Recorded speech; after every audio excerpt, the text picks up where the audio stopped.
Hello hi सभी को Ram Ram Radhe Radhe. I hope कि आप सभी लोग बढ़िया होंगे, मस्त होंगे और अपनी तैयारी में भी आप लोग लगे होंगे।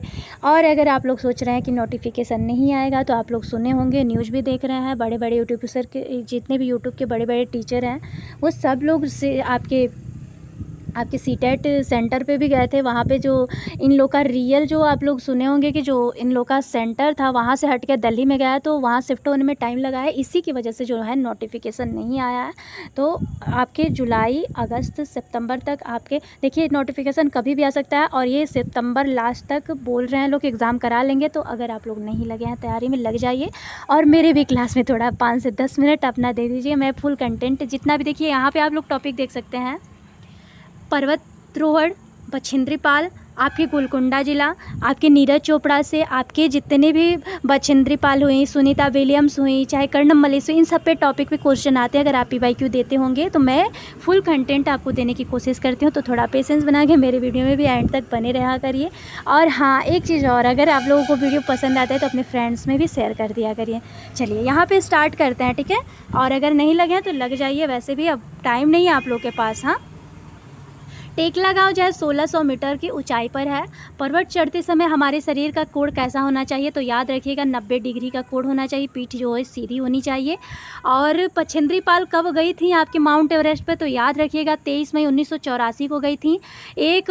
दिन में 1:07 पर आपके 8900 मीटर तक की चोटी जो है माउंट एवरेस्ट, नेपाली भाषा में उसको सागर माथा के नाम से जाना जाता है, उस पर कदम रखा था। कब? 23 मई 1984 को दिन में 1:07 पर आपके बछेंद्री पाल ने नेपाली नाम जो आपके सागर माथा है माउंट एवरेस्ट पर कदम रखा था। अब याद रखेंगे कि साथ ही बछेंद्री पाल ने भारत की पहली और संसार की 5वीं ऐसी महिला भी बन गई हैं जिन्होंने एवरेस्ट पर कदम रखा था। मतलब जो आपके बछेंद्री पाल हैं, इन्होंने भारत की पहली और संसार की 5वीं ऐसी महिला का पद हासिल करा है जिन्होंने एवरेस्ट पर कदम रखा था। गोलकुंडा दक्षिण भारत में हैदराबाद नगर पश्चिम में स्थित है। याद रखिएगा कहाँ है गोलकुंडा, तो दक्षिण भारत में हैदराबाद नगर पश्चिम में स्थित है। और इस किले की बाहरी दीवारें जो हैं आपकी 87 बुर्जें हैं, मोटी दीवारें हैं, लंबा चौड़ा गेट है, सुरक्षा के कड़े इंतजाम भी थे। ठीक है, कितने? 87 बुर्जें, मोटी दीवारें, लंबा चौड़ा गेट और सुरक्षा के लिए कड़ा इंतजाम है। सन 2 आप याद रखेंगे कि 1200 में यह किला जो था मिट्टी का बना था और यहाँ पर दूसरे राजाओं का राज था। ठीक है, यहाँ पे जो है आपके दूसरे राजाओं का राज था। सन 1518 से 1687 तक यहाँ कुतुब शाही सुल्तानों ने एक के बाद एक राज किया है। ठीक है, तो मतलब ये क्या था कि सन 1200 में यह किला जो था मिट्टी का बना था और यहाँ पर दूसरे राजा जो थे राज्य करते थे। और सन 1518 से 1687 तक यहाँ पे कुतुब शाही जो राजा थे, कुतुब शाही जो आपके राजा थे, वहाँ सुल्तान जो थे, वहाँ एक के बाद एक ने राज करा था। ठीक है, तो याद रखेंगे। अब कांसा के बारे में अगर आपसे पूछ रहा है तो कांसा जो है, कांसे की चीज़ें हज़ारों साल पहले जो था आदिवासी लोग बनाते थे। मल्लालपुरम का है, तो मल्लालपुरम याद रखेंगे जिला केरल राज्य है। क्या है? जिला इसका केरल राज्य में है।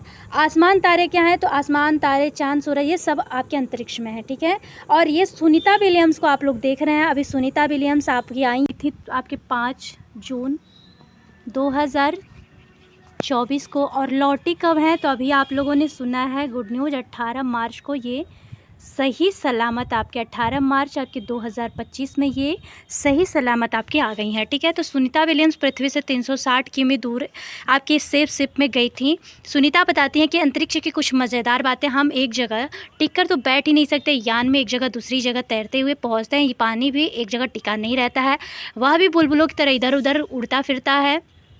पता है, हाथ मुंह धोने के लिए हम तैरते बुलबुलों को पकड़कर कपड़ा गीला करते हैं और हाथ मुंह साफ़ करते हैं। और वहाँ खाना भी जो है आपके अजब तरीके से खाना पड़ता है। ये सारे टॉपिक, ये जो स्टोरी आपको बता रही है, ध्यान से पढ़िएगा। ये अपनी स्टोरी बता रहे हैं, लेकिन आपसे पूछ सकता है कि जो आपके स्पेस में जाने के बाद वहाँ पे सुनीता विलियम्स के बारे में क्या बता सकते हैं, तो आप लोग बताएंगे कि जो उनके बताती हैं कि यान में जो है एक जगह से दूसरी जगह तैरते हुए पहुँचते हैं, पानी भी एक जगह टिका नहीं रहता है। मतलब आपके जो वहाँ पे स्पेस में जो पानी है वहाँ पे टिका नहीं रहता है, बुलबुलों की तरह इधर उधर उड़ता फिरता है। पता है, हाथ मुंह धोने के लिए ये लोग क्या करते हैं, बुलबुलों को पकड़ कर गीला करते हैं और हाथ मुंह को साफ़ करते हैं।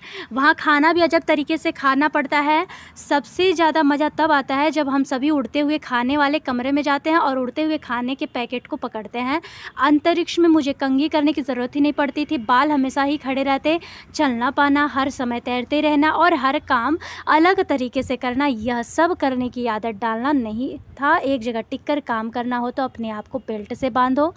कागज़ को भी ऐसे भी नहीं छोड़ सकते, उसे भी दीवार के साथ बांध कर रखो। अंतरिक्ष में रहना बहुत ही मज़ेदार था लेकिन मुश्किल भी था। मतलब ये बताती हैं कि मज़ेदार भी था और मुश्किल भी था। अब यहाँ पे आप लोग देखेंगे कि तारा जो है, तारा क्या करते हैं, तो तारे टिमटिमाते हैं। टूटता हुआ तारा जो होता है उसे आप लोग देखे होंगे, टूटता हुआ तारा उसे बोला जाता है उल्का पिंड, जो पृथ्वी के वायुमंडल में आते ही जल जाता है। जैसे आप लोग देखे होंगे आसमान में कभी कभी तारा जो होता है ना टूट के निकल जाता है, तो कुछ लोग होते हैं उसे विशेष करते हैं, तो वही होता है, उसे उल्का पिंड बोला जाता है। सन 1969 में नील आर्मस्ट्रांग जो थे चांद पर उतरने वाले पहले ऐसे सबसे पहले व्यक्ति बने थे। कौन से? आपके जो नील आर्मस्ट्रांग थे, चांद पर उतरने वाले सबसे पहले व्यक्ति थे। सुनीता जो है अंतरिक्ष में सबसे लंबे समय तक रहने वाली पहली महिला बनी है।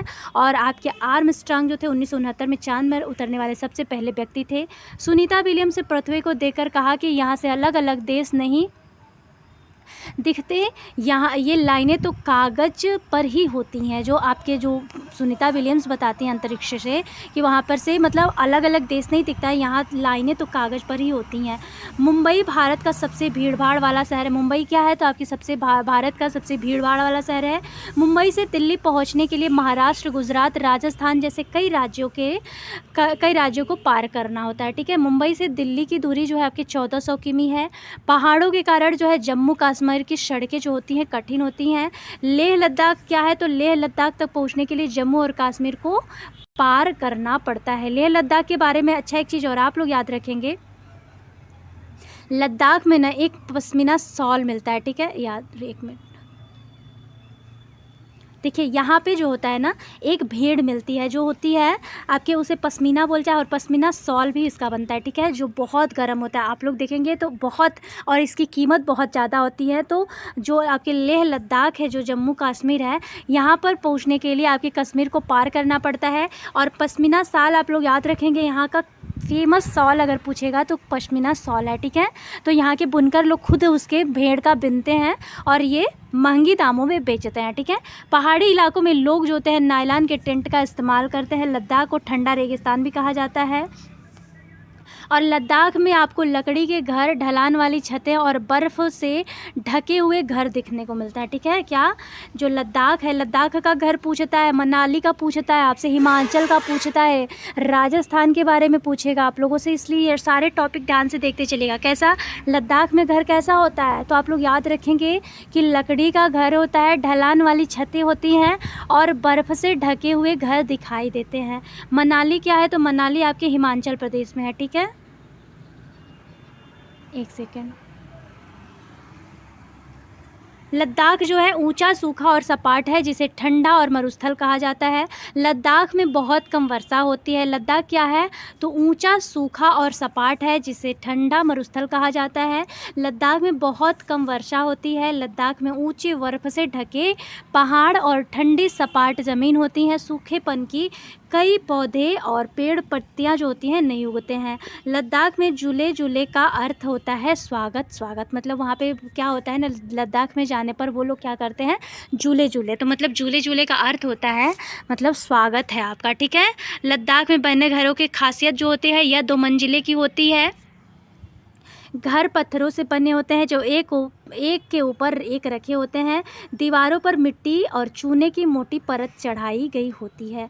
तो आप लोगों को ये सारा एक बार और रिवाइज़ कर लेना पड़ेगा, क्योंकि ये जो टॉपिक है ना आपके सीटेट में, या तो लद्दाख से पूछ सकता है, चाहे राजस्थान से रिलेटेड, चाहे हिमाचल, चाहे असम से पूछेगा, लेकिन पूछेगा ज़रूर है। ठीक है, किसी के घर के बारे में यहाँ पर ज़रूर पूछेगा, तो आप लोग ध्यान से देखते चलिएगा।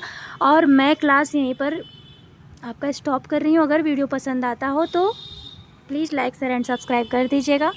और मिलते हैं सभी को नेक्स्ट वीडियो में। तब तक के लिए सभी को राम राम, राधे राधे।